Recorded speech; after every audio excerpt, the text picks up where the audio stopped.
Hello, good evening friend. मैं विकास कुमार आज फिर आपका फिजिकल पॉइंट चैनल पर आपका स्वागत कर रहा हूँ। जैसा कि हमने बात कहा था कि हम लोग अपने 12th के जो सिलेबस है उसमें हमने वेव ऑप्टिक्स और इलेक्ट्रोस्टैटिक्स दोनों को स्टार्ट किया हुआ है। सो कुछ ऐसे स्टूडेंट हैं जो इलेक्ट्रोस्टैटिक्स में मतलब इंटरेस्ट रखते हैं, जैसे मतलब कि कुछ आप जैसे लड़कों में से ही किसी ने कमेंट किया है कि सर हमें कुछ इलेक्ट्रोस्टैटिक्स के बारे में मतलब कि हमारे कोचिंग्स में हमारे मतलब कि अलग अलग मतलब कि जितने भी एजुकेशनल सेंटर है वहाँ पर अलग अलग टाइप्स का एक तरह का मैंने अलग अलग प्रोटोकॉल चल रहा हुआ है सब्जेक्ट को लेकर, मतलब टॉपिक को लेकर। तो कुछ लड़के मतलब ये सजेस्ट किए कि सर आप इलेक्ट्रोस्टैटिक्स को लेकर चलो, और कुछ लड़के ये बोले कि सर आप ऑप्टिक्स को लेकर चलो। तो हमने दोनों लेक्चर्स को मतलब दोनों ही चैप्टर्स को ले रखा हुआ है। ऑलरेडी हमने 6-7 मतलब कि लेक्चर्स को देख चुके हुए हैं। तो बेसिकली आज हम अपने इस लेक्चर्स में बात करेंगे वेव ऑप्टिक्स का नया कॉन्सेप्ट को लेकर, मतलब नया टॉपिक को लेकर बात करेंगे। तो आज का जो हमारा टॉपिक्स होगा वो होगा फ्रिंज के बारे में। वो क्या होगा? फ्रिंज के बारे में आज का हमारा टॉपिक होगा फ्रिंज, जिसे हिंदी में भी फ्रिंज ही बोलते हैं। ठीक है, तो आज का बेसिक्स जो हमारा कॉन्सेप्ट होगा, जो हमारा टॉपिक है वो क्या है? फ्रिंज है। तो ये जो टॉपिक्स है वो आपको मिलेगा इंटरफेरेंस के आगे। तो हमने अपना पिछला लेक्चर जो था वेव ऑप्टिक्स को लेकर जब मतलब कि चल रहे हैं, तो उसमें हमारा जो पिछला वीडियो था, तो पिछला लेक्चर जो था वो इंटरफेरेंस के लिए था। तो हम थोड़ा सा उसमें भी शॉर्ट समरी में बात कर लेते हैं। इंटरफेरेंस जो होता है वो एनर्जी के रिडिस्ट्रीब्यूशन को इंटरफेरेंस कहा जाता है, मतलब ऊर्जा के बंटवारेपन को, ऊर्जा के बंटवारे को कहा जाता है इंटरफेरेंस, यानी व्यक्तिकरण बोलते हैं। जैसा कि वो क्यों मतलब वहाँ पर एनर्जी रिडिस्ट्रीब्यूट होता है, तो जैसा कि एक ही सोर्स है, जब दो वेव दोनों के बीच में सारा कंडीशन कुछ सिमिलर्स होते हैं, तो वहाँ पर क्या होता है कि दोनों जब एक दूसरे को जहाँ ओवरलैप करता है, जहाँ मीट करते हैं, वहाँ पर उनका जो एनर्जी हो जाता है मतलब एक तरह से बढ़ जाता है, क्योंकि उनका इंटेंसिटी क्या होता है? बढ़ने लगता है। तो उस केस में क्या होता है कि कुछ मैक्सिमम इंटेंसिटी मिनिमम इंटेंसिटी अलग अलग पॉइंट पर होता है। जहाँ वेव्स मिलते हैं वहाँ पर उनकी तीव्रता ज़्यादा होती है, और जहाँ वेव नहीं मिलते हैं वहाँ उनकी तीव्रता मतलब इंटेंसिटी कम होती है। तो इंटेंसिटी हाई होगा तो एनर्जी हाई होगा, इंटेंसिटी लो होगा तो एनर्जी लो होगा। तो इसी बेसिस में क्या होता है, एनर्जी बार बार मतलब कि ब्रेकआउट होता है, टूटता है, मतलब रिडिस्ट्रीब्यूट होता है। तो इसी कंडीशंस को कहा जाता है इंटरफेरेंस, यानी व्यक्तिकरण कहा जाता है। अब उसी में कैसे फ्रिंज का इन्वॉल्वमेंट होता है, फ्रिंज आता कहाँ से, वो मतलब इंटरफेरेंस के बेसिस पर आप फ्रिंज को कैसे देखते हो, क्या आपका ओपिनियन होना चाहिए, मतलब कैसा व्यू होना चाहिए, वो आज हम अपने इस लेक्चर्स में बात करेंगे। तो मेनली ये फ्रिंज बनता कब है, कैसे बनता है, तो हम थोड़ा सा एक आपके सामने एक जो होता है वो एक डायग्राम दिखाते हैं कैसे होता है। तो मान लीजिए कि हमारे पास एक मोनोक्रोमैटिक सोर्स है ये, ठीक है। हम लोग यहाँ पर एक स्लिट रखते हैं, मतलब कि एक और सकते हो कि इसमें दो स्लिट कर लेते हैं इस टाइप का। यहाँ पर हम अपना स्क्रीन को रखते हैं, ये हमारा स्क्रीन होगा, ठीक है। अब यहाँ से लाइट जो होगा वो निकलेगा,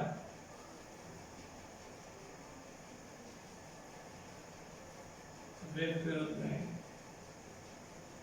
ये। तो क्या होगा कि जो रे ऑफ लाइट होंगे वो स्लिट से होकर तो पार जरूर करेगा, कुछ इस तरह से। यहाँ से भी रे ऑफ लाइट पार करेगा, तो एक पैटर्न बनने लगता है। क्या बनने लगता है? पैटर्न का प्रिपरेशन होता है, ठीक है। एक जो पैटर्न होता है वो प्रिपेयर होता है।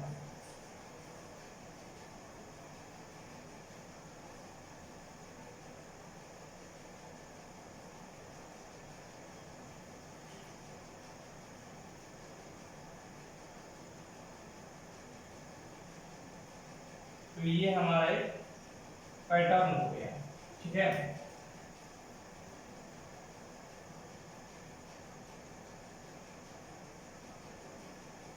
ये एक सेंटर मानते हैं इसको, पॉइंट बी सेंटर है। ये क्या है, हम इसको मानते हैं एक सेंटर मान लेते हैं, केंद्र जिसको बोलते हो, हमने इसको मान लिया। तो यहाँ पे हम क्या देख रहे हैं कि ये एक जो है मोनोक्रोमैटिक यानी एक वर्णीय, मोनोक्रोमैटिक्स का मतलब होता है एक वर्णीय स्रोत, एक वर्ण वाला, यानी कि इससे अगर वेव निकलता है तो उसमें हर चीज सिमिलर होगा, सभी चीज समान होंगी, उसका आयाम, उसका आवृत्ति, उसका तरंग दूरी, उसका कालांतर, हर चीज समान है, मतलब phase difference, path difference, amplitude, frequency, सब चीज अगर सिमिलर रहा तो उसको बोलते हैं मोनोक्रोमैटिक यानी एक वर्णीय। तो ये जो स्रोत है, जो सोर्स है, वही मोनोक्रोमैटिक सोर्स है। यहाँ से जो रे ऑफ लाइट निकला हुआ है तो यहाँ पर हम स्लिट कर दिए हैं, जिसको छेद बोलते हो, होल बोलते हो। तो इनके बीच का डिस्टेंस हम मान लेते हैं, इनके बीच का डिस्टेंस हो गया आपका d, और यहाँ से लेकर यहाँ तक को हम बोलते हैं कैपिटल D, ठीक है।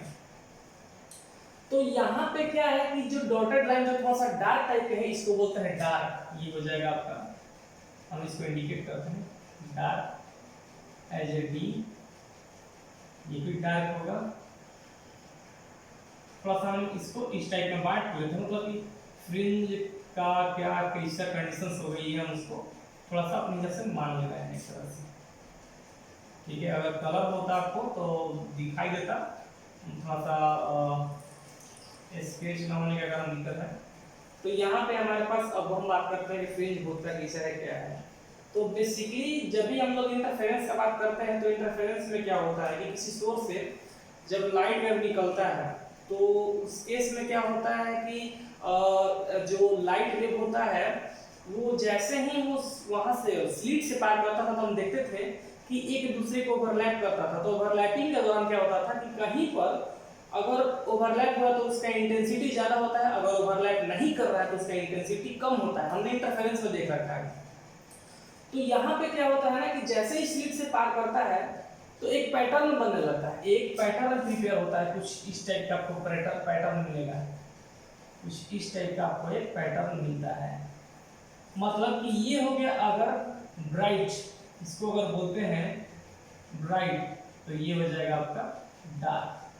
फिर ये अगर आपका होगा ब्राइट तो ये होगा आपका dark. Dark bright, dark bright, dark bright का मतलब कि पैटर्न तैयार हो जाता है। इसी पैटर्न को, इसी कलेक्शंस को कहा जाता है फ्रिंज कहा जाता है, ठीक है। जब भी कोई सोर्स से रे ऑफ लाइट निकलता है, लाइट वेव निकलता है, तो स्लिट से पार करने पर वो एक अलग पैटर्न प्रिपेयर कर लेता है इंटरफेरेंस के आधार पर, व्यक्तिकरण के आधार पर। व्यक्तिकरण के आधार पर एक ऐसा पैटर्न बनता है जिसमें डार्क ब्राइट, बीच बीच में हम इसको ब्राइट बोल रहे हैं, बीच बीच में हम इसको क्या बोल रहे हैं, ब्राइट बोल रहे हैं। ध्यान रखिएगा, ये थोड़ा सा ये आपको पता चल रहा होगा कि हम ब्राइट किसको बोल रहे हैं। बेसिकली जो डॉटेड लाइन है वो डार्क टाइप का है, और जो बीच में बढ़ रहा है उसको बोलते हैं हम लोग मतलब ब्राइट बोल रहे हैं। आई होप कि आपको ये चीज क्लियरली दिखाई दे रहा होगा। ये हमारे पास एक डाटा हो गया, कलेक्शन टाइप का हो गया। तो इसमें हम क्या बोल रहे हैं, फ्रिंज क्या होता है। तो इंटरफेरेंस के आधार पर जब डार्क और ब्राइट का कलेक्शन मिलता है तो उस पैटर्न को हम बोलते हैं फ्रिंज। इंटरफेरेंस व्यक्तिकरण के आधार पर जो हमें मतलब कि डार्क ब्राइट का एक समूह मिलता है, उसी पैटर्न को, उसी बनावट को, उसी रचनात्मक चित्रण को हम बोलते हैं फ्रिंज बोलते हैं। तो इसको हम क्या बोलेंगे, the collection of all dark and bright pattern is called fringe। समझ गए? डार्क और ब्राइट के कलेक्शंस के पैटर्न को कहा जाता है फ्रिंज। किसके बेसिस पर मिलता है हमें, ये इंटरफेरेंस के आधार पर। इंटरफेरेंस हमने देखा था कि वहां पर जैसे ही कोई सोर्स से लाइट पास करता है तो जो स्लिट है उसमें वेव जो होते हैं दूसरे को ओवरलैप करते हुए मिलते हैं। तो स्क्रीन पर जैसे ही आगे स्क्रीन पर बढ़ेगा स्क्रीन पर वो इंटरफेरेंस वाला वीडियो हम यहाँ पर क्या करेंगे, इसी लिंक में डाल देंगे, आप जरूर उसको देख लेना। तो क्या हो रहा है यहाँ पर कि जैसे ही सोर्स से लाइट वेव निकलता है तो वहाँ पर ओवरलैप करके बढ़ रहा है। एक स्क्रीन पर जैसे ये सारा कंडीशन मिलेगा तो आपको कैसा दिखाई देगा, डार्क ब्राइट एक पैटर्न तैयार हो जाएगा, डार्क ब्राइट और डार्क ब्राइट का एक पैटर्न मिलेगा आपको। इसी पैटर्न को हम बोलते हैं फ्रिंज। इसी पैटर्न को क्या बोलते हैं हम लोग, फ्रिंज बोलते हैं। अब यहाँ से बात आता है कि फ्रिंज विड्थ क्या होता है, ये हम बात करने वाले हैं फ्रिंज विड्थ, जिसको हिंदी में बोलते हैं फ्रिंज चौड़ाई, इसको हिंदी में बोलते हैं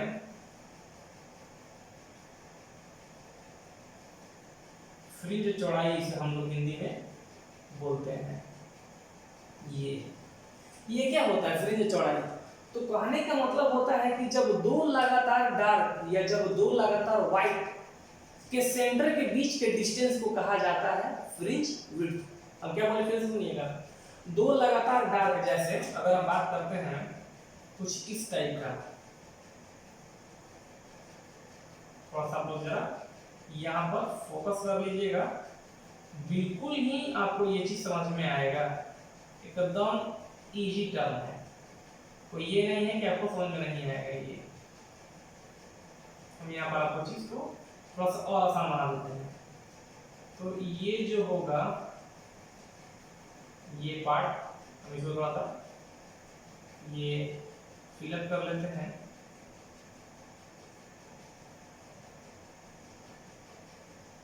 फिलअप करने से आपको पूर्ण रूप से मतलब ये एक इंडिकेटर टाइप्स का आपको इंडिकेट होगा, सो दिक्कत नहीं होगा, आपको क्लियरली आपको पता चलेगा। और ये इस चीज को आप फील करना जरा, ये जो हम ऊपर वाले पैटर्न में दिखा रहे हैं, दम कनेक्ट करते हैं आपको ये विजुअलाइज हो जाएगा, आपको पता चल जाएगा, क्लियर पता चलेगा। तो हम क्या देख रहे हैं, ये हो गया हमारा डार्क, ये भी हो गया हमारा डार्क, ये भी हमारा हो गया डार्क और ये हमारा हो गया डार्क, और ये क्या हो गया ब्राइट, ब्राइट, ये ब्राइट। तो हमें फ्रिंज विड्थ बोलना है। फ्रिंज की चौड़ाई किसको बोलते हैं, तो क्या बोले हैं, दो लगातार डार्क या दो लगातार ब्राइट, यानी कि दो लगातार अंधेरा और दो लगातार उजाले के केंद्र के बीच की दूरी को कहा जाता है फ्रिंज चौड़ाई या फ्रिंज विड्थ। तो हम क्या बोल रहे हैं, the distance between two consecutive, the distance between center छूट रहा है यार, sorry, distance between center of two consecutive dark और ब्राइट फ्रिंजेस, ये होगा बात। तो इसको हम कैसे लिखेंगे, यहां से अगर हम बात करते हैं तो ये हो गया C1 और ये हो गया C3, जो कि हमेशा क्या है, ये डार्क और डार्क के लिए है। तो इनके बीच के डिस्टेंस को हम क्या बोलेंगे, फ्रिंज विड्थ बोलेंगे। ध्यान रखिएगा आप लोग, ये डी जो है आपका वो डार्क है, तो जाहिर से डार्क, ये हो गया सेंटर 1, ये 1 2 3 4 अलग अलग सेंटर है, 1 2 3 4, तो इसीलिए हम दिए हैं C1 और C3। ये C1 C3 किसको इंडिकेट करेगा, मतलब दोनों डार्क को, क्योंकि बीच में तो ब्राइट होने वाला है, दोनों डार्क को यहाँ पे क्या मिल रहा है, C1 और C3, केंद्र 1 यानी सेंटर 1 और सेंटर 3। क्यों मिल रहा है भाई, क्योंकि जो 2 है वो किसको मिलेगा, ब्राइट को ना मिलेगा, क्योंकि अल्टर करके मिल रहा है। अल्टरनेट मतलब होता है एक को छोड़कर, तो यहाँ डार्क फिर ब्राइट, डार्क ब्राइट, तो ऐसे करने का मतलब है कि एक और टर्म मिल जाएगा डार्क को, फर्स्ट और थर्ड।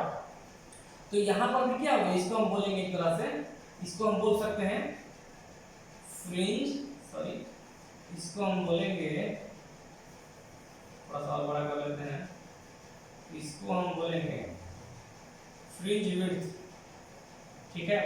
और यहाँ पर ब्राइट के लिए मिलेगा, ब्राइट और ब्राइट के लिए क्या हो जाएगा, C2 and C4, C2 and C4, तो इसको भी क्या बोलेंगे, ये हमारा क्या हो जाएगा, फ्रिंज विड्थ होगा, क्या होगा, फ्रिंज विड्थ होगा। क्लियरली आपको पता चलना चाहिए। फ्रिंज किसको बोलते हैं, डार्क और ब्राइट के कलेक्शन के पैटर्न को बोला जाता है फ्रिंज। ये कब मिलता है भाई, आप इंटरफेरेंस करने जा रहे हो तो जैसे ही लाइट वाले दूसरे को ओवरलैप करता है तो जहां पर ये स्क्रीन पर मिलते हैं तो एक पैटर्न टाइप का मिलता है, एक क्या मिलता है, पैटर्न टाइप का मिलता है। इसी पैटर्न को बोलते हैं फ्रिंज, क्योंकि इंटरफेरेंस से ही आपको फ्रिंज मिलेगा, डायरेक्ट नहीं मिल पाएगा वो। तो ये रहा फ्रिंज। तो भाई फ्रिंज विड्थ किसको बोलते हैं, तो जब डार्क और ब्राइट का आपको पैटर्न मिल रहा है तो जब दो लगातार डार्क या फिर जब दो लगातार ब्राइट फ्रिंज के बीच जो सेंट्रल डिस्टेंस होते हैं, जो सेंटर का डिस्टेंस होता है उसको क्या बोलते हैं हम लोग, फ्रिंज विड्थ बोलते हैं। आपने दिखा रखा आपको दोनों डार्क अब अल्टर करके मिल रहा है, अल्टरनेट टाइप से मिल रहा है ना डार्क ब्राइट, तो इसीलिए दोनों डार्क लेंगे तो एक सेंटर 1 और एक सेंटर 3 होगा, तो इसको हम फ्रिंज विड्थ बोलेंगे। ये डार्क के लिए रहा, अगर ब्राइट के लिए फ्रिंज विड्थ लेना चाहते हो तो इस C2 और C4 हो जाएगा, कि ये आपका होगा सेकंड में और ये 4 में, ये हो जाएगा ऑड टाइप और ये हो जाएगा इवन का, क्योंकि अब अल्टरनेट करके फ्रिंजेस मिल रहा है हमको। तो ये एक फ्रिंज का बात हुआ यहाँ पे कि इंटरफेरेंस का जब आप एक तरह से प्रैक्टिकल करने जाते हो, कि इंटरफेरेंस जब विजुअलाइज करते हो, जब दो एक दूसरे को ओवरलैप करते हुए आपको स्क्रीन पर जब मिलता है तो स्क्रीन पर एक पैटर्न टाइप का मिलता है। पैटर्न मिलेगा डार्क ब्राइट, क्योंकि जहां जहां कटेगा, जहां जहां वो लाइट और जहां जहां वो वेव कटते हैं तो वो बनाते हैं एज ए डार्क, और जहां जहां नहीं कटेगा वो बनेगा आपका ब्राइट। भाई जब दो वेव जाता है अगर नहीं कट रहा है तो ये देखो, मान लीजिए ये दोनों नहीं कट रहा है तो ये क्या मिलेगा, ब्राइट, और जहां जहां कट गया ये क्या हो जाएगा, डार्क। तो अगर आपको थोड़ा सा और क्लियर करना है तो हम अभी एक चीज को कर देते हैं। अगर हम बात करते हैं कि बोलोगे कि सर कैसे इंटरफेरेंस में इन्वॉल्व होता है, तो आपको दिखाते हैं कि इन्वॉल्वमेंट कैसे इंटरफेरेंस में होता है। छोटा सा चीज आपको यहाँ पर क्लियर कर लेना है। जैसा कि हमने दिखा रखा था आपको यहाँ पर कुछ इस टाइप का बात, तो यहाँ से जब लाइट वेव निकला था आपको पता होगा कि हमने इस तरह का पिक्चर, उसका वीडियो जो है वीडियो का लिंक हमको इसमें डाल देंगे, आप देख लेना। तो ये जो होता है वो इस टाइप का कंडीशंस आपको ओवरलैप करेगा। तो देखो ये ओवरलैप करते करते जहां मिलेगा, मान लो यहाँ पर ये कट कर मिल रहा है ना, तो ये क्या हो जाएगा, ये बनाएगा डार्क, और ये जो लाइट है वो आप जी देख लो ये, फिर यहाँ पर ये डार्क, लेकिन ये नहीं कटा है, ये जो लाइट वेव नहीं कट रहा तो क्या मिलेगा, यहाँ पर ब्राइट मिलेगा। तो जहां पर दो वेव जब कटते हुए आगे जाते हैं और मिलता है किसी स्क्रीन पर तो डार्क बनेगा, क्योंकि लाइट वेव तो कटा हुआ है तो वो बनेगा डार्क, और जहां नहीं कटेगा, क्लियरली जा रहा है, ये सब क्लियर जा रहा है, ये सब क्लियर जा रहा है, तो यहां से लेकर यहां तक क्या बनाएगा, ब्राइट बनाएगा, और ये जो होगा आपका डार्क आएगा। क्योंकि देख लो ये वेव जो है कट रहा है, पिछला वीडियो में उसका पिक्चर क्लियर है, तो वहां पर आपको बिल्कुल विजुअलाइज होगा जब दो वेव कटते हैं तो कटने के दौरान नहीं ओवरलैप करते हैं तो वहां पर हो जाएगा डार्क, और जब ओवरलैप नहीं करता है तो बनेगा ब्राइट। तो उसी का ये पैटर्न, क्लियर पैटर्न। जैसे ही मोनोक्रोमैटिक सोर्स से जब लाइट निकला हुआ है तो ये जैसे ही स्क्रीन पर मिलेंगे जाकर स्लिट से पास कर, स्लिट मतलब होता है होल, छिद्र, जैसे ही स्लिट से पास करने पर आगे की ओर बढ़ेंगे तो एक पैटर्न बनाते हुए स्क्रीन पर मिलेगा, डार्क ब्राइट का पैटर्न मिलेगा। इसी पैटर्न को हम बोलते हैं फ्रिंज। रहा बात फ्रिंज विड्थ का, तो फ्रिंज विड्थ का पहचान कैसे करना है, तो जब दो लगातार डार्क होना चाहिए या फिर दो लगातार ब्राइट होना चाहिए। तो आपको पता है डार्क ब्राइट एक अल्टरनेट पैटर्न को फॉलो कर रहा है, अल्टरनेट मतलब कि एक दूसरे को छोड़कर डार्क ब्राइट, तो ब्राइट छोड़ोगे तो दो डार्क मिलेगा, फिर आप ब्राइट छोड़ोगे तो फिर दो डार्क मिलेगा। तो उसी तरह से क्या होता है, जब दो लगातार डार्क लगा तो एक सेंटर 1 तो एक सेंटर 3, क्योंकि फर्स्ट और थर्ड पर मिल रहा है भाई।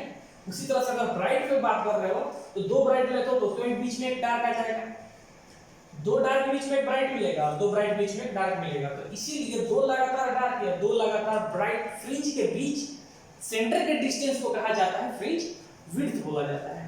तो ये आपका हुआ इंटरफेरेंस के आधार पर फ्रिंज। अब हम थोड़ा सा बात कर लेते हैं इसके मैथमेटिकल एक्सप्रेशंस को, मतलब कि फ्रिंज से कंडीशंस किस टाइप का कैसे आप फॉलो करोगे, कैसे आप इसको दिखाओगे, कैसे हम लोग जैसे कि इंटरफेरेंस में कंस्ट्रक्टिव और डिस्ट्रक्टिव का बात किए थे। कंस्ट्रक्टिव इंटरफेरेंस किसको बोलते हैं, तो कंस्ट्रक्टिव इंटरफेरेंस इसको बोलते हैं जहां पर इंटेंसिटी हाई होता है, हाई इंटेंसिटी वाले पॉइंट को हम लोग बोलते हैं कंस्ट्रक्टिव, और लो इंटेंसिटी वाले पॉइंट को बोलते हैं डिस्ट्रक्टिव। वैसे भी कंस्ट्रक्टिव का मतलब होता है कि किसी चीज को ट्रांसफॉर्म करना, क्रिएट करना, टू बिल्ड अप, उसको बोलते हैं कंस्ट्रक्टिव। और डिस्ट्रक्टिव का मतलब होता है कि जहां पर मतलब एनर्जी लेस हो रहा है, मतलब कि पावर कम हो रहा है, उसको बोलते हैं हम लोग डिस्ट्रक्टिव। तो सेम कंडीशंस को हम लोग थोड़ा सा इस फ्रिंज में बात कर लेते हैं क्या होता है। तो हमें अगर बात करना है तो ये जो हमारा सेंटर है जहां से हम लोग प्रिपेयर करने चाहते हैं, मतलब प्रिपेयर करना चाहते हैं कि क्या क्या हमारा मतलब डार्क और ब्राइट के बीच में, तो इसको मानते हैं हम लोग एक्स। क्या मानते हैं? एक्स मानते हैं। तो एक्स से ऊपर जाएंगे तो भी हमको डार्क और ब्राइट का पैटर्न मिलेगा, और एक्स के नीचे आएंगे तो भी हमको डार्क और ब्राइट फ्रिंजेस का पैटर्न मिलेगा। तो इसीलिए अगर बात किया जाए, हेंस द, अगर हम थोड़ा सा इसको बात कर लेते हैं, the distance of an dark और ब्राइट फ्रिंजेस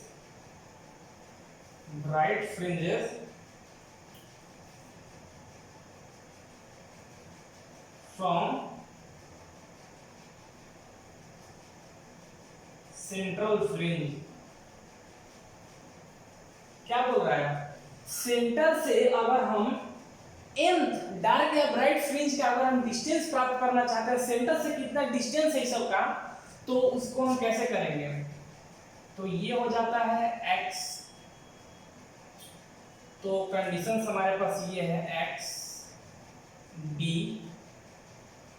क्योंकि ये x होगा और ये आपका स्लिट का डिस्टेंस होगा, इज इक्वल टू होता है n, यानी कि नंबर ऑफ फ्रिंजेस n, और ये होता है कैपिटल D। क्यों? क्योंकि आपका स्लिट से स्क्रीन का डिस्टेंस कितना है, तो कैपिटल D है, n d। और जितने भी यहाँ पर फ्रिंज मिले हैं सबका अपना अपना एक वेवलेंथ होगा, सबका अपना अपना क्या होगा, एक वेवलेंथ होगा, सबका अपना क्या होगा, एक वेवलेंथ होगा। इसलिए हो जाएगा लेमडा, हो जाएगा लेमडा। तो यहाँ पे पूरा कंडीशन हमारे पास क्या हो जाएगा, तो x इज इक्वल टू हो जाएगा in capital D lambda by small d। तो ये रहा आपका वो डिस्टेंस, वो फ्रिंज का डिस्टेंस जो सेंटर से मतलब कि कितने दूरी पर पाया जा रहा है, मतलब कि डार्क या ब्राइट फ्रिंजेस जो हैं सेंटर से कितने डिस्टेंस पर पाए जाते हैं, वो उनका आप ये मैथमेटिकल एक्सप्रेशन जरा देख लो। तो xd इज इक्वल टू होता है n, यानी नंबर ऑफ फ्रिंजेस, फिर ये कैपिटल D का बाद जो है स्लिट से स्क्रीन का डिस्टेंस कितना है, तो कैपिटल D है, फिर सब फ्रिंज का अपना अपना एक वेवलेंथ होगा, तो लेमडा। तो इसीलिए x इज इक्वल टू क्या हो जाएगा, x किसको इंडिकेट कर रहा है, तो फ्रिंज के डिस्टेंस को इंडिकेट कर रहा है, ये जो हो जाएगा फ्रिंज डिस्टेंस को इंडिकेट कर रहा है, कहां से, फ्रॉम सेंटर से इसको इंडिकेट किया जा रहा है। तो x इज इक्वल टू हो जाएगा n capital D lambda by में स्मॉल d। आपको ये फ्रिंज वाली वो मिल जाएगी डिस्टेंस की, ब्राइट और डार्क फ्रिंजेस जो हैं सेंटर से कितने डिस्टेंस पर पाया जा रहा है। तो ये कंडीशन है। तो इसके बाद कंस्ट्रक्टिव और डिस्ट्रक्टिव इंटरफेरेंस के लिए, कंस्ट्रक्टिव या डिस्ट्रक्टिव इंटरफेरेंस के लिए फ्रिंज का एक्सप्रेशंस में क्या वैल्यू होगा, मतलब कि क्या क्या उसका पाथ डिफरेंस, फेज डिफरेंस क्या होंगे, वो हम बात कर रहे हैं अभी।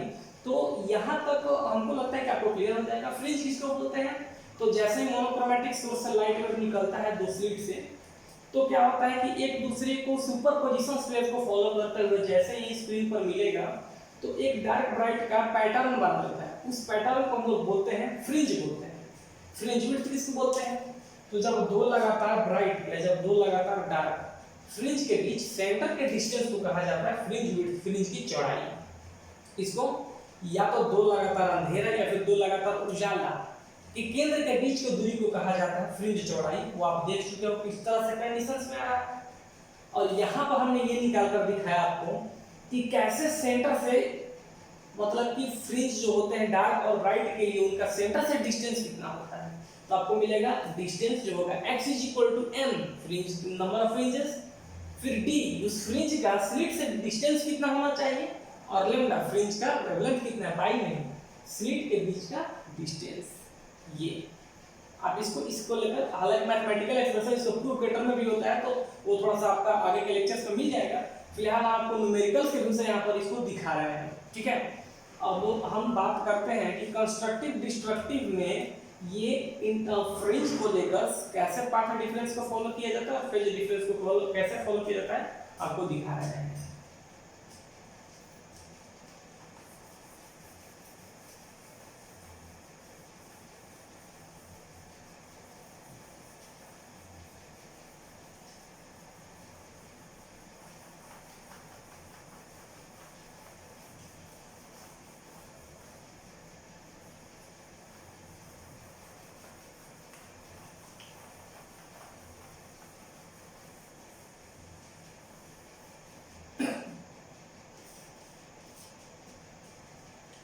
तो यहां से हम बात करते हैं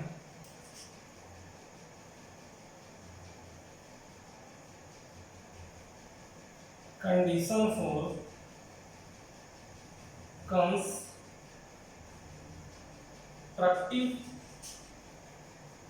एंड डिस्ट्रक्टिव।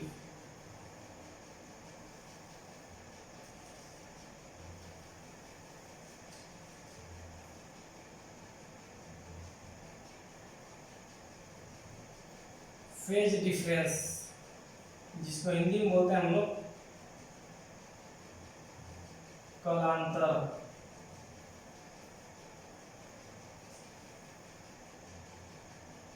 दूसरा होता है पाथ डिफरेंस, पथांतर इसको बोलते हैं, पथ के अंतर को पथांतर बोलते हैं। तो हम देखते हैं क्या होता है ये फेज। फेज का मतलब होता है पार्टिकल्स का मूवमेंट कितने एंगल पर हो रहा है, मतलब कि अगर एंगल्स ना बनेगा, मूव करेगा तो एक इसका सेंटर से एंगल बनेगा, कोण बनेगा। जैसे मान लो भाई ये पार्टिकल्स है, ये पार्टिकल्स अगर इसका मूवमेंट कुछ इस तरह से है, कुछ इस तरह से है, कुछ इस तरह से है, तो इसको बोलते हैं फेज। इसको बोलते हैं एक फेज। जब बहुत सारे पार्टिकल्स, बहुत सारे कण जो होते हैं वो एक ही डायरेक्शंस को फॉलो करते हैं, उसको बोलते हैं एक फेज। और सबका अलग अलग मूवमेंट होता है, अलग अलग मतलब कि अगर क्लॉकवाइज को एंटी क्लॉकवाइज, उसको बोलते हैं फेज डिफरेंस। तो यहाँ पर हम उसी का जिक्र करने वाले हैं। तो हम जरा इसको चेक करते हैं। तो ये हम उसको चेक करने के लिए मेनली बात करते हैं कि हमारे पास कुछ ऐसा कंडीशंस है, ये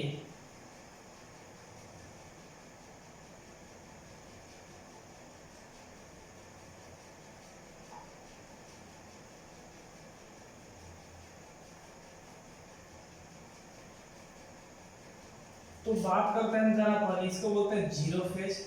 अब कैसे हो सकता है फेज? तो ये होगा आपका 0 डिग्री, 360 डिग्री, 720 डिग्री, इसी तरह से आपका ये बढ़ता रहेगा। तो ये 0 डिग्री का फेज रहा।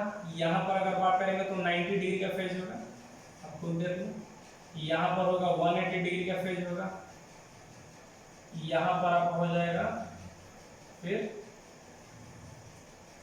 279 का, और यहाँ पर हो जाएगा 360 डिग्री का फेज होगा। यानी कि ये आपको दिखा रहा है फेज कैसे कैसे, मतलब कि ये एंगुलर फॉलो करेगा फेज। 0 डिग्री का फेज है यहाँ पर, 90 डिग्री, 180 डिग्री, 270, फिर 360, इस तरह का फेज बनते जाता है। तो इस तरह का फेज जो होता है, मान लेते हैं अगर कंस्ट्रक्टिव को ये फॉलो करता है, किसको फॉलो करता है? कंस्ट्रक्टिव को ये फॉलो करता है। तो डिस्ट्रक्टिव में कैसे होगा? तो फेज में डिफरेंस कैसे होगा? तो फेज डिफरेंस, अब इसको तो फेज में डिफरेंस नहीं ना बोलेंगे, क्योंकि ये भी एकदम सेम पैटर्न को फॉलो कर रहा है। तो ये आपका एक फेज डिफरेंस नहीं बोला जाएगा। क्यों नहीं बोला जाएगा? क्योंकि जिस तरह से पहला वेव, मतलब कि जैसे जैसे फेज को फॉलो कर रहा है, जैसे जैसे मतलब कि एंगुलर मूवमेंट को फॉलो कर रहा है फर्स्ट वेव, उसी तरह से सेकंड वेव भी फॉलो कर रहा है। तो इसमें फेज डिफरेंस कोई नहीं है, मतलब जीरो है, कोई अंतर नहीं पड़ रहा है, बिल्कुल जीरो है। और फेज में डिफरेंस कहाँ होता है भाई? तो ये आपको दिखा रहे हैं फेज में डिफरेंस कहाँ होता है, कैसे बन जाता है, आपको भी दिखा रहे हैं। अगर मानते हैं कि यहाँ से ये चीज शुरू हो जाए, यहाँ से, तो इसके फेज में डिफरेंस कितना होगा? देखो कि ये यहाँ से शुरू हुआ है और यहाँ पर क्या 90 है। तो ये डिस्ट्रक्टिव ना बोलेंगे इसको, तो इसको मतलब डिस्ट्रक्टिव मतलब इसको क्या बोलेंगे? Phase difference. फेज में डिफरेंस होगा, क्यों? क्योंकि यहाँ पर जहाँ पर ये दूसरा, ये हो गया वेव 1 और ये हो गया आपका वेव 2, तो वेव 1 जहां पर 90 डिग्री का फेज फॉलो कर लिया है, वहां पर वेव 2 कितना फॉलो कर रहा है? 0 डिग्री का। तो इन दोनों के बीच में कितना का डिफरेंस हो गया भाई? तो 90 डिग्री का डिफरेंस हो गया। इसको बोलते हैं हम लोग फेज डिफरेंस। हम अभी समझाया आपको फेज डिफरेंस क्या है। जैसा कि फर्स्ट वेव अगर 90 डिग्री का फेज फर्स्ट वेव जो है यहाँ पर 90 डिग्री को फॉलो कर रहा है, तो ये कितना का फॉलो किया है 0 डिग्री का। तो इनके बीच में डिफरेंस कितने का है 90 डिग्री का डिफरेंस है। तो इसी को बोलते हैं हम फेज डिफरेंस। बेसिकली अब जरा हमको चेक करना है ये, तो कैसे हो सकता है ये फेज का डिफरेंस। तो यहाँ पर हो जाता है फेज में डिफरेंस, इसको बोलते हैं फेज में डिफरेंस। अब बात दरअसल ये है कि डिस्ट्रक्टिव ये कब होगा, ठीक है, ये तो कंस्ट्रक्टिव के लिए था, डिस्ट्रक्टिव ये कब बन सकता है। तो मान लीजिए कि कोई चीज यहां से शुरू हो जाए, जैसे यहां से अगर ये शुरू होते होते ऐसे जाए, इसको बोलते हैं हम लोग डिस्ट्रक्टिव। क्यों डिस्ट्रक्टिव बोलेंगे, क्योंकि यहां पर कोई पार्टिकल्स है, ये वेव 2 हो गया और ये हो गया आपका वेव 1, ये उस पार्टिकल्स को ऊपर की ओर ले जाना चाहेगा और ये जो है वेव 1 इसको नीचे की ओर। तो यहाँ पर नेट एम्पलीट्यूड जो होंगे, ए नेट मतलब होता है नेट एम्पलीट्यूड कितना हो जाएगा 0, क्योंकि ना तो ऊपर जा पाएगा और ना ही नीचे जा पाएगा। तो इसको बोलते हैं क्या डिस्ट्रक्टिव, इसको बोलते हैं सॉरी इसको हम बोलते हैं बेसिकली हमारा इसको बोलते हैं हम लोग डिस्ट्रक्टिव का केस। डिस्ट्रक्टिव हो गया, क्यों डिस्ट्रक्टिव हो गया भाई, क्योंकि यहाँ पर अगर कोई पार्टिकल्स है तो ये वेव 2 इसको ऊपर ले जाने की कोशिश करेगा, ये नीचे, दोनों के बीच में फोर्स नेट फोर्स जो हो जाएगा 0 हो जाएगा। तो नेट एम्पलीट्यूड कितना हो जाएगा, आयाम, परिणामी आयाम जो होगा, पूर्ण आयाम जो होगा वो कितना हो जाएगा 0 हो जाएगा। तो ये हो जाएगा आपका डिस्ट्रक्टिव। तो इसी रूप को कहते हैं एक हम लोग डिस्ट्रक्टिव। तो हम अब जरा फिर से अपना अब बात करते हैं कंस्ट्रक्टिव के केस को। कंस्ट्रक्टिव के केस में पाथ डिफरेंस कितना होता है, तो यहां से लेकर यहां तक कितना है कंस्ट्रक्टिव है, लैम्डा इसको हम बोलते हैं, एक लैम्डा। पाथ डिफरेंस मतलब क्या है, लाइट वेव का पाथ किसको बोलते हैं, लैम्डा को वेवलेंथ को ना बोलेंगे यार। तो यहाँ पर पाथ जो हो जाएगा वो लैम्डा हो जाएगा, किसके लिए कंस्ट्रक्टिव के लिए, कंस्ट्रक्टिव के लिए। अगर यही सब कंडीशंस को फिर से हम फॉलो करने लगे फेज को और पाथ को, ठीक है, तो यहां से हो जाएगा ये 90 अंतर 90 का अंतर हो रहा है, देख लेना भाई फेज डिफरेंस में कंस्ट्रक्टिव डिस्ट्रक्शन दिखा तो 90 का अंतर पड़ रहा है। 0 पर था तो 90, अगर ये मान लिया जाए 90 पर आ जाएगा, अगर ये 180 पर आता है तो कितना हो जाएगा, हाफ इसका आ जाएगा। 360 पर आएगा तो कितना होगा, ये 180 को फॉलो करेगा, और ये कितना हो जाएगा 360 डिग्री को किसे फॉलो करेगा 72 पर। जैसे हम डिस्ट्रक्टिव बात करते हो तो सीधे उसका कितना हो जाएगा, हाफ हो जाएगा, सीधे उसका कितना हो जाएगा भाई, हाफ हो जाएगा एक तरह से डिस्ट्रक्टिव में। पाथ डिफरेंस, कंस्ट्रक्टिव का पाथ डिफरेंस एक कंप्लीट वेव बनाता है लैम्डा। तो डिस्ट्रक्टिव कहां से शुरू हुआ था, यहां से शुरू हुआ था, उसके आधे से शुरू हुआ था, उसके आधे से ये शुरू हुआ था।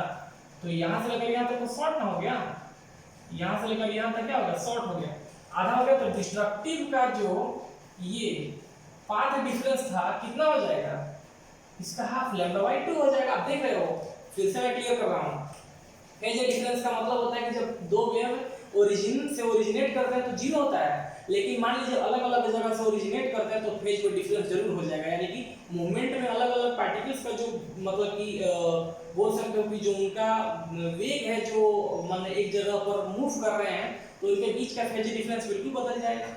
और अगर पाथ डिफरेंस की बात करते हो तो एक कंस्ट्रक्टिव के लिए एक कंप्लीट मतलब फंक्शंस यहां पे हो रहा है, यहां से लेकर यहां तक हम फेज डिफरेंस मतलब पाथ डिफरेंस में लैम्डा बोल रहे हैं, पाथ डिफरेंस में लैम्डा।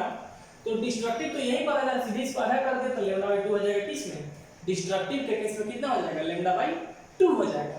तो यहां से हम लोग क्या देख रहे हैं कि कंस्ट्रक्टिव और डिस्ट्रक्टिव में सीधे आधे का फर्क है। कंस्ट्रक्टिव और डिस्ट्रक्टिव में कितने का फर्क है भाई, आधे का फर्क हो रहा है। देख रहे हो आप, क्लियरली आपको पता चल रहा है कि आधा का फर्क है। तो इसीलिए जो भी इन दोनों का कंडीशंस को लिखा जाएगा वो हाफ हाफ पार्ट में लिखा जाएगा, ठीक है।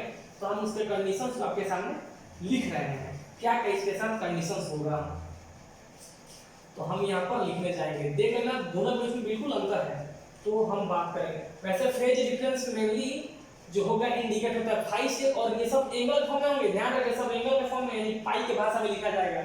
इनके सारे एक्सप्रेशन जो होंगे वो पाई के भाषा में ही आएंगे। पाई मतलब एक एंगुलर टर्म है ना, रेडियंट है, तो उसी तरह से हम उसको लिखेंगे। तो हम इसको इन्हीं के फॉर्म में लिखना शुरू कर रहे हैं। आप जरा इसको अगर नोट करना है किसी को तो नोट भी कर सकता है यहाँ से। मेरे लिए अगर आपको समझना है तो इसको आप समझ भी सकते हो, समझने में कोई दिक्कत नहीं हो, मतलब एकदम नॉर्मल सा चीज है, बशर्ते कि आपको ये बेसिक चीज पर आपको फोकस बनाना होगा, बाकी सब कुछ आपका क्लियर रहेगा। तो इधर हम बात करेंगे अपना कंस्ट्रक्टिव के लिए, और इधर हम बात करेंगे अपना डिस्ट्रक्टिव के लिए, ठीक है।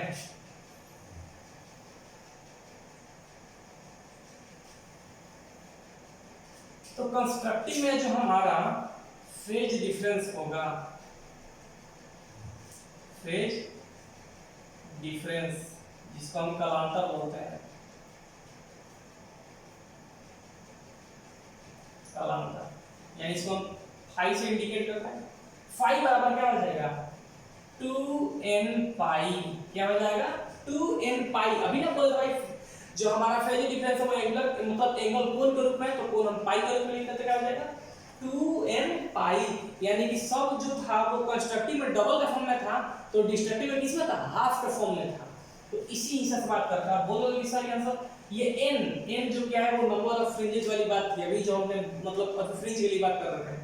तो एक सेंटर से ये ऊपर की ओर भी जा रहा था फ्रिंज और नीचे की ओर भी जा रहा था फ्रिंज, इसलिए दोनों को लेकर चल रहा है ना, तो 2n लगा है। क्या लगा है यहाँ पर, हम 2n को फॉलो कर रहे हैं। ये मतलब टेंशन मत लेना आप लोग, थोड़ा सा कंफ्यूजन कि हमें ये 2 कहां से आ रहा है। तो अगर हम लोग फ्रिंज बात करते हैं तो ये अगर हमारा सेंटर था तो सेंटर से कुछ फ्रिंज ऊपर भी था और नीचे भी, तो दोनों को साथ ले रहे हैं तो क्या लिखेंगे 2n, क्योंकि ये n ऊपर भी जाएगा और ये n नीचे भी जाएगा, तो 2n हो जाएगा 2n पाई। पाई कहां से आ गया, तो फेज डिफरेंस, क्योंकि फेज डिफरेंस जो है कालांतर वो एंगल कोण को दिखाता है, इसलिए हम सब कोण को पाई में लिख रहे हैं।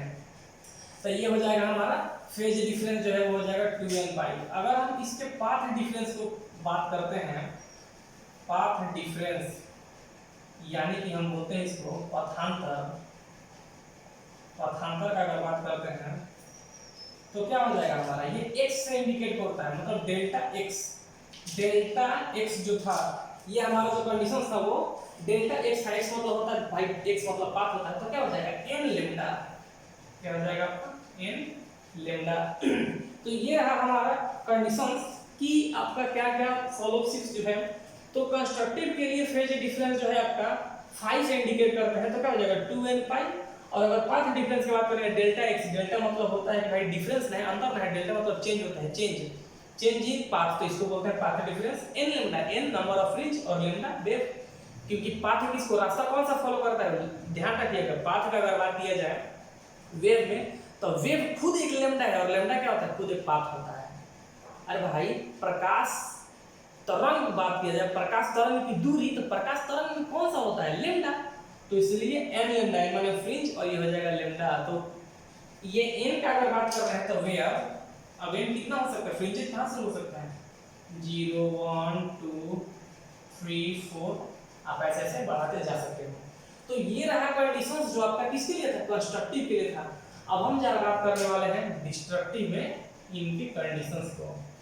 फेज डिफरेंस डिस्ट्रक्टिव के लिए इसको बोलते हैं हम कालांतर, हमेशा हम हिंदी का जिक्र कर रहे हैं, किसी को दिक्कत नहीं होना चाहिए। तो ये इसमें हम बात करते हैं फेज, फिर से तो क्या होगा भाई, अभी आपने देखा कंस्ट्रक्टिव डिस्ट्रक्टिव में जमीन आसमान का फर्क है। कंस्ट्रक्टिव अगर कोई चीज को फॉर्म कर रहा है, ट्रांसफॉर्म कर रहा है, बना रहा है, तो डिस्ट्रक्टिव उसका क्या कर रहा है, नाश कर रहा है, मतलब खत्म कर रहा है। तो अगर हम बात करते हैं यहाँ पे कंडीशंस के हिसाब से कि फेज डिफरेंस जो है वो डिस्ट्रक्टिव के लिए कितना होगा, तो कम होगा। कंस्ट्रक्टिव एक आगे जाएगा, एक बढ़ने का कोशिश करेगा, तो डिस्ट्रक्टिव एक घटाने का, कम करने का कोशिश करेगा। तो हमारा फेज डिफरेंस कितना हो जाएगा 2n - 1, कम हुआ भाई, कंस्ट्रक्टिव बनाना, डिस्ट्रक्टिव में नाश करना, इनटू पाई। ये 2n - 1 क्यों की है, इसलिए क्योंकि अगर कंस्ट्रक्टिव रचनात्मक है, कंस्ट्रक्टिव का मतलब होता है रचनात्मक, कंस्ट्रक्टिव का मतलब होता है रचनात्मक, रचनात्मक और रचना करता है, बनाता है। डिस्ट्रक्टिव मतलब होता है विनाशी, तो विनाशी मतलब नाश करता है, तो नाश किया कम कर दिया ना। हम इसको जरा हिंदी में बात करते हैं यार, किसी को दिक्कत ना हो, इसको बोलते हैं रचनात्मक,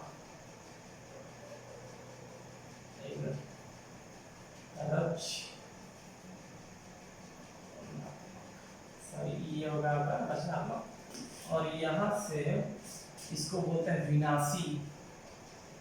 विनाशी विनाशी मतलब होता है नाश करना। तो यहाँ पर तो एक नाश कर दिया, खत्म कर दिया, जो बन रहा था उसको खत्म कर दिया। तो इसीलिए फेज डिफरेंस हो जाएगा इसका 2n पाई 2n-1 इनटू पाई। अब हम यहाँ से बात करते हैं इसके पाथ डिफरेंस को, बात करते हैं इसके पाथ डिफरेंस को, यानी कि पथांतर को बात कर लेते हैं। पथांतर में बात करते हैं, ये डेल्टा x जो है वो क्या हो जाएगा। अब जैसे ही आपने कंस्ट्रक्टिव और डिस्ट्रक्टिव के पाथ डिफरेंस को देखा था, जस्ट एवं इसके एक मतलब कि एक कांसेप्ट पीछे, तो हमने देखा था कि एक लेमडा, एक कंप्लीट लेमडा, एक कंप्लीट वेवलेंथ, कंप्लीट तरंग जो था किसके लिए बन रहा था, कंस्ट्रक्टिव के लिए।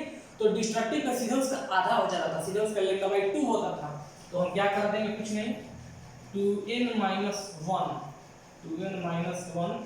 Into lambda by 2। ये रहा इसका कंडीशंस, क्योंकि हमने अभी देखा कि लेमडा बाई 2 जो था वो डिस्ट्रक्टिव के लिए था।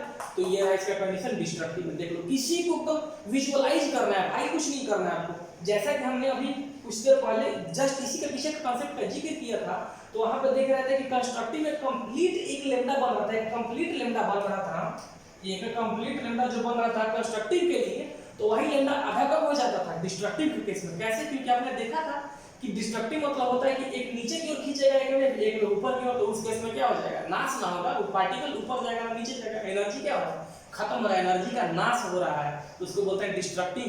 तो वहां पर ये लेमडा बाई 2 हो जाता था। ठीक है, तो ये रहा दोनों का एक्सप्रेशंस कंस्ट्रक्टिव और डिस्ट्रक्टिव के केस में। ठीक है, कंस्ट्रक्टिव और डिस्ट्रक्टिव के केस में जो फ्रिंज के हिसाब से बात हम लोग ने अभी इसको कर लिया है। ठीक है, अब आपको एक इंपॉर्टेंट चीज बताते हैं, वो क्या होता है कि फ्रिंज के हिसाब से जो इंटरफेरेंस के बेस पर मिलता है, इंटरफेरेंस के आधार पर, व्यक्तिकरण के आधार पर जब फ्रिंज आप देख रहे हो, तो इसमें एनर्जी जो होता है, ऊर्जा जो होता है, वो क्या होता है, कंजर्वेटिव होता है, संरक्षित ऊर्जा होता है। क्यों, क्योंकि भाई इंटरफेरेंस के आधार पर जब फ्रिंज बोल रहे हो, तो इंटरफेरेंस किसको बोलते हैं, ऊर्जा के रीडिस्ट्रीब्यूशन को, ऊर्जा के बंटवारे को बोलते हैं हम लोग व्यक्तिकरण। तो बताओ कि ऊर्जा का नाश हुआ, वही है, यानी कि एक बार ऊर्जा खत्म, दूसरी बार ऊर्जा उसको वापस मिल जा रहा है, तो इसमें ऊर्जा का संरक्षित हो जा रहा है, कंजर्व हो जा रहा है। इसीलिए इंटरफेरेंस में अगर फ्रिंज के हिसाब से बात करते हैं, इंटरफेरेंस में जब भी बात करते हैं फ्रिंज के हिसाब से, तो एनर्जी क्या होता है वहां पे, कंजर्व होता है। एनर्जी क्या होता है, कंजर्व होता है, क्योंकि इंटरफेरेंस में एनर्जी केवल रीडिस्ट्रीब्यूट होता है। एक जगह अगर एनर्जी मिल जा रहा है, तो एक जगह एनर्जी ड्रॉप कर जा रहा है। ऐसे चीज को फॉलो करते हुए इंटरफेरेंस बनता है, और वही इंटरफेरेंस फ्रिंज को बनता है। तो इसीलिए एनर्जी इसमें क्या होता है, कंजर्व होता है।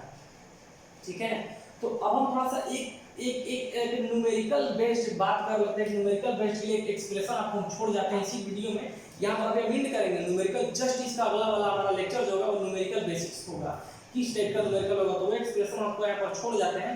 इस एक्सप्रेशन से बस आपको क्या करना है कि उसी एक्सप्रेशन, उसी फॉर्मूले से आपके जितने भी न्यूमेरिकल होंगे सॉल्व होंगे, और आपको आगे उसको हम दिखाएंगे किस तरह से इसको प्रूव भी किया जाता है। तो वो एक्सप्रेशन हम यहाँ पर डिनोट करते हुए जा रहे हैं। तो मेरा जो ये एक्सप्रेशन था वो इंडिकेट के तौर पे ये इंटरफेरेंस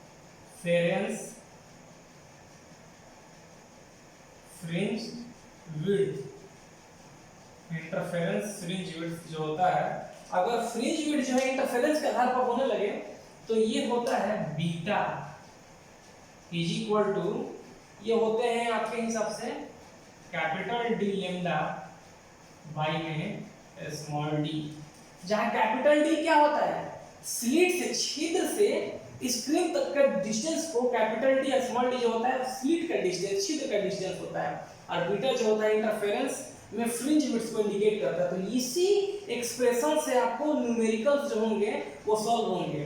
ठीक है, इसमें एक और एक्सप्रेशन का इस्तेमाल किया जाता है, वो एंगुलर फ्रिंज विड्थ होता है। एंगुलर, अगर फ्रिंज विड्थ एंगुलर बनने लगे, angular fringe width, angular fringe width कितना होता है, तो अगर हम बात करते हैं एंगुलर फ्रिंज विड्थ का, तो हमारे पास ये एंगुलर फ्रिंज विड्थ जो ये होते हैं वो कुछ इस बेसिस पर होते हैं कि जैसे ये हो गया आपका, ये x is equal to n lambda capital D by में स्मॉल डी। तो ये जो होते हैं वो एक लीनियर फ्रिंज विड्थ के बारे में बात करते हैं, जो सेंटर से बात करते हैं, सेंट्रल डिस्टेंस से बात करते हैं। तो एंगुलर में आपको कुछ नहीं करना है, इसी में इसमें पाई को इन्वॉल्व में ला देना है। किसको इन्वॉल्व में ला देना है? पाई को। अब कैसे इन्वॉल्व में होगा तो आपको नेक्स्ट लेक्चर्स का, नेक्स्ट वीडियो का इंतजार करना होगा, कैसे इसमें इसको इन्वॉल्व करने वाले होंगे।